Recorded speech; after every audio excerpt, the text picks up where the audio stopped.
Kaixo, ongetorria, bederatzigarren problema ikusi duzunean, pentsatzen dut hau aurkitu duzuela, ezta? Lehenengo proportzio bat egin bat dugu, jakiteko hasieran baliozuna lehenengo deskontua eta gero zenbaden, eta gero beste bat. Lehenengo deskontutik bigarrenera. Zergatik? Beste 110 jetxi digutelako.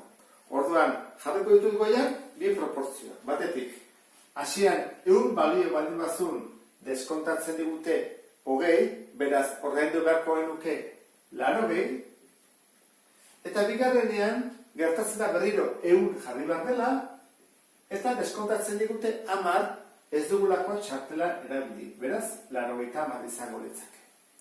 Bi proportzioak jarrita, bai hemen eta bai hor, ikusi behar dugu Andonik ordaindu dituen 36 euroiek nun jarri. Edo hemen, edo hemen. Uste dut asmatu dezula, ezta? 36 euro ordaindu ditu bukaeran. Beraz, hemen da.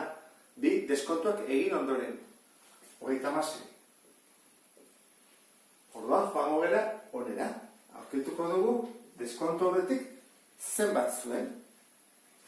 Egin behar duguna da, zuzena delako, 100 zati isa berdin 80 zati 36, orduan, hau da 80 isa, eta hau da 3600, eta pasatzeakoan zatitzen,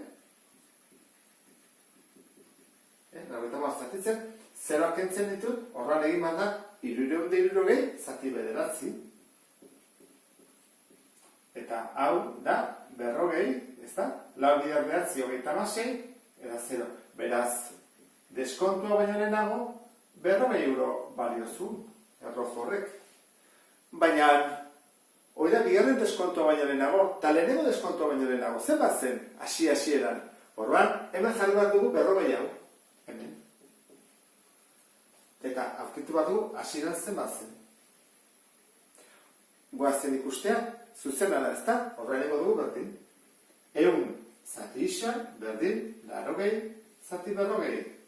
Bidertzen pasatzen da, eta ere bai, orduan gelditzeu 4000, berdin, 80 isa, zatitzen pasatzen da. 3 zati 40. Eta kentzen ditut hauek. Ezta? Orduan da, 800 zati 8. Orduan, 800 zati 8, 5 da, 5 bider 8 40 delako, eta beste 0 bat. Beraz, emaitza da, 50 euro balio zuen hasieran. Eta taula bukatzen dugu eriketan. Taula osatzen hasi aurretik ikusi behar dugu proportzionaltasuna zuzena den edo alderantzizkoa. Orduan, hemen zer gertatzen da? Bi hauek hartuko ditugu. Haunditzen da A magnitudea. Eta B, zeiten da, baita ere haunditu. Beraz, printzipioz, zuzena da, ezta? Guazen ikustea, 6 bider 20, 120. 15 bider 8, 120. Bai, bada proportzionala. Eta zuzena. Horrek esan nahi du, bat haunditzen bada, beste ere haunditzen dela. Konstantea kalkulatzeko nola egiten da? Konstantea da, berdin, bekoa, zati goikoa. Orduan, 6 zati 8 bat dugu. 6 zati 8. 0, zerbana, zazpina. Zazpin bider 8 56, lau soberan, 0 gesten dut, bosna, beraz, konstantea 0,75 da. Zer egin behar dut?